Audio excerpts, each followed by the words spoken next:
Okay, well, joining us now is broadcaster and journalist Jonathan Sakadotti. Jonathan, thank you very much indeed for joining us. A worrying time for people around the world, particularly, of course, in Israel and Iran. What's the latest? Well, we are witnessing an extraordinary moment here in Israel. The country's launched a massive operation deep inside Iran to eliminate what it sees as an existential nuclear threat. And the scale and precision of those strikes is absolutely unprecedented. So far, there's been very little response that Israelis have felt.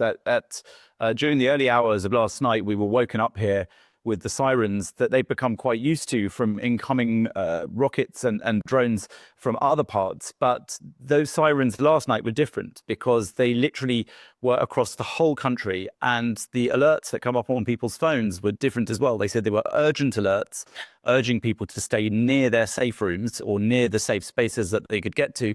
And that, of course, was because they had started these strikes, this Operation Rising Lion, as they're calling it, over in Iran. And since then, the instructions have actually been loosened a bit, saying people can relax a bit more. Obviously, still try to stay near safe spaces in case. But that is partly because they say things went better than expected. They even managed to blow up the ballistic missiles that they were expecting Iran to use immediately in response to the strikes.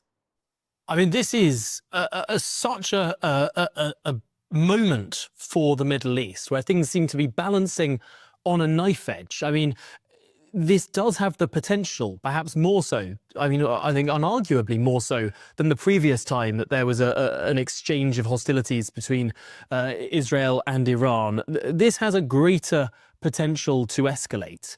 But I suppose the Israeli argument might be that on the other side of the ledger, if Iran does get its hands on nuclear weapons, that is the start of a further escalation, because no doubt Saudi Arabia would then want to get its hands on nuclear weapons. The Iranian proxies would likely have some sort of access to those. Iraq might then, and you suddenly have a Middle East just bristling with nuclear warheads.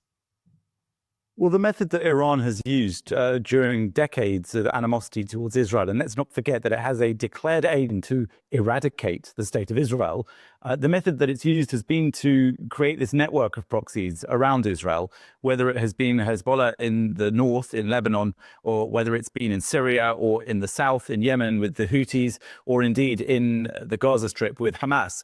And the aim of that has been that Israel really could be attacked from all directions. But over the last 2 years now, Israel has been fighting back after the 7th of October atrocities carried out by Palestinian terrorists who went over the border from Gaza into southern Israel, killing, raping, and kidnapping.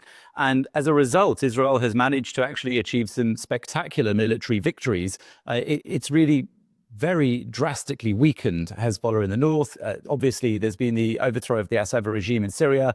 Hamas is now really crumbling in the Gaza Strip. And that has meant that Israel is actually able now to bring the fight directly to Iran without the fear that those proxies are going to be able to react in the way that once they might have done if Israel had done that. And sorry, we're just running out of time. Jonathan, what do you say to those who are criticising Israel today, saying that they should not have acted in this unilateral fashion, that they should have spoken to the United States and other allies, and that this is a massive mistake in terms of the potential for escalation? What would you say? Do people understand the threat of Iran?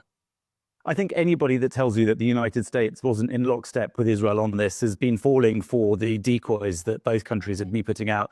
The US has said it was keen to negotiate, but Donald Trump gave a 60-day deadline to the Iranians, and this happened on day 61, which he's now actually tweeted about himself. So I think it's very clear that the US is supporting this, even if perhaps Keir Starmer in the UK isn't quite as behind Israel doing this as he should be.